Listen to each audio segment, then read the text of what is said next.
The objectives of the lesson are the following. Differentiate between active and inactive volcanoes, and describe how energy from volcanoes can be tapped for human use. Volcanoes are classified as active, inactive, or extinct. This classification depends on the volcano's history of activity. Active volcanoes exhibit volcanic activity, such as rumbling, crater glow, eruption, and earthquakes within the last 10,000 years. Inactive volcanoes show no historical record of eruption in the past 10,000 years. However, these volcanoes have the potential to erupt. As such, they are also referred to as dormant or potentially active. Extinct volcanoes have no record of eruption. They do not have a magma supply. A volcanic eruption is one of the several forces that change the surface of the Earth. Collisions between tectonic plates deform rocks and trigger a buildup of temperature that causes the rocks to melt, creating magma. This buildup of thick magma, coupled with large amounts of dissolved gases from within a volcano, contributes to an explosive eruption of lava, ash, and rocks. Lesser amounts of dissolved gases, however, lead to effusive, non-explosive eruption.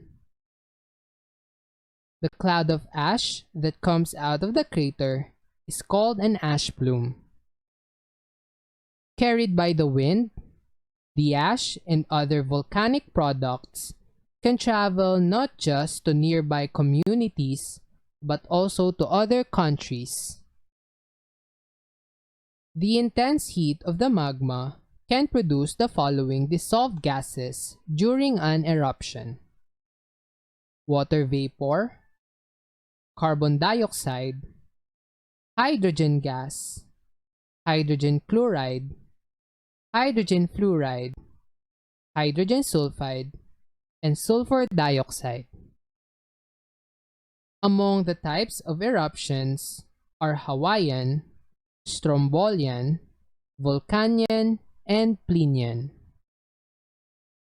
Hawaiian is the least violent type, with highly fluid or runny lava flowing out several vents. This is similar to the way Hawaiian volcanoes erupt, which creates shield volcanoes.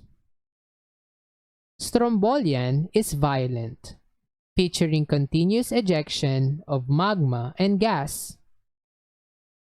It results in the formation of volcanic bombs and cinder cones. In a Vulcanian eruption, a thick, viscous magma flows around the vent as a solid lava, and dust are ejected. The most violent and explosive type of eruption is the Plinian, which is caused by the buildup of viscous magma and dissolved gas.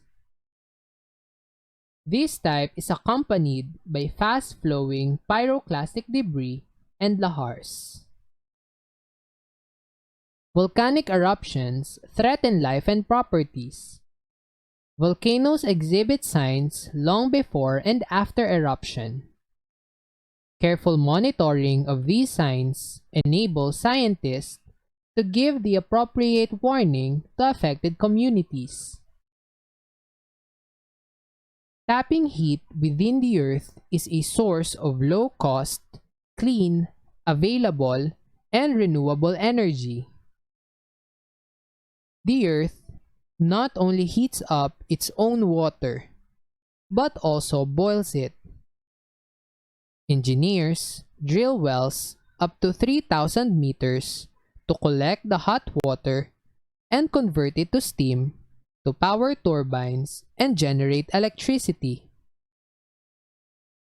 The Philippines ranks second to the United States of America in the production of geothermal energy, providing 27% of the total electrical output of the country.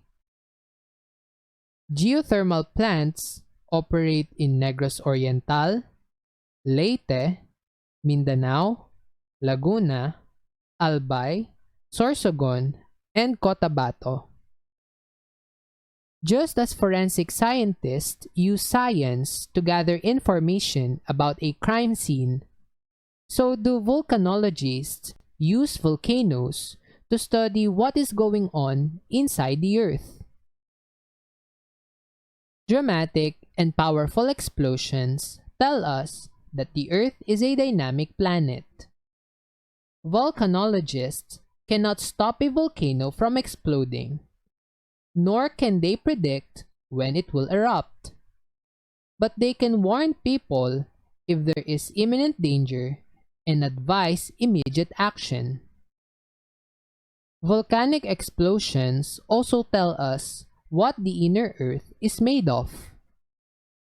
Volcanologists study lava to determine its composition. Volcanoes exist in other planets and their satellites. The largest volcano in the solar system is Olympus Mons in Mars.